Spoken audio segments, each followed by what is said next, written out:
Guys, तो कैसे हैं आप सब। मैं हूं नेहाल और आज आप सुन रहे हैं थिंक एंड ग्रो रिच का 1.2 पार्ट।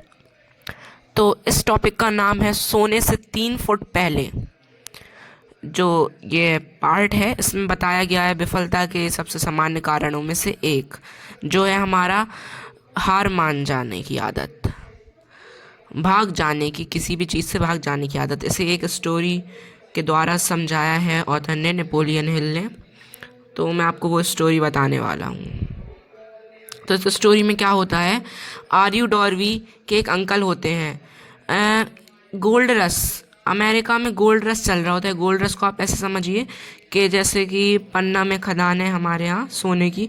तो एक टाइम था जब हर लोग ही सोना खोदने जाते थे। बहुत ज़्यादा उस चीज़ का चलना होता था। तो गोल्ड रश चल रहा था, जब ऐसे ही सोने की खदान का टाइम चल रहा था। जब स्वर्ण बुखार कहते थे वहाँ, जब ऐसा किसी को स्वर्ण की तलाश में जाया करता था, जो बहुत ज़्यादा उत्सुकता होती थी सोना खोदने की, तो उसको स्वर्ण बुखार नाम से एक इवेंट होता था उसके अंदर, उसको बीमारी कह देते थे, स्वर्ण बुखार। तो जो आर्यू डॉर्बी के अंकल थे उनको स्वर्ण बुखार आया था। अब वो अमीर बनने वहाँ पश्चिम चले गए थे, क्योंकि पश्चिम में ही सोने की खदान थी।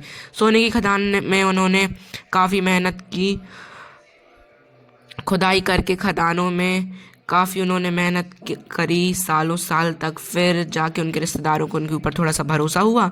उन्होंने अपने रिश्तेदारों से कुछ पैसे उधार लिए मशीनरी ख़रीदने के लिए।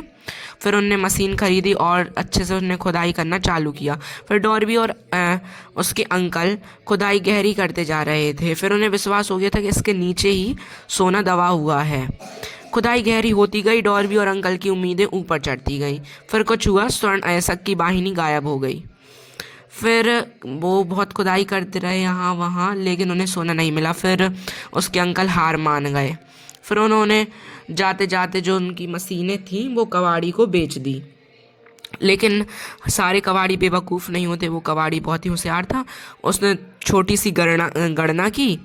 गणना मतलब उसने हिसाब लगाया। फिर उसने एक इंजीनियर को बुलाया, इंजीनियर ने उसको कुछ सलाह दी, उसने वहाँ पे खुदाई की। फिर जहाँ तक अंकल और डॉर्बी खुदाई कर चुके थे उसके महज 3 फुट नीचे ही सोना था। फिर उसने खोद के वो सोना निकाला और वो रातों रात अमीर हो गया, ऐसा हम कह सकते हैं। तो इस स्टोरी से हमें यह पता चलता है कि जो भाग जाने की आदत है किसी भी चीज़ से, वो बहुत ही बुरी है। यह सफलता पर लगभग पहुंचे हुए व्यक्ति को ठोकर मारने में बड़ा आनंद लेती है। तो ऐसे ही इसमें बताया गया है कि जब भी आप कोई काम करें तो उसको हार ना माने, उसको अंत तक पूरा करें। मिलते हैं आपसे अगली ऐसी एक और रिकॉर्डिंग में।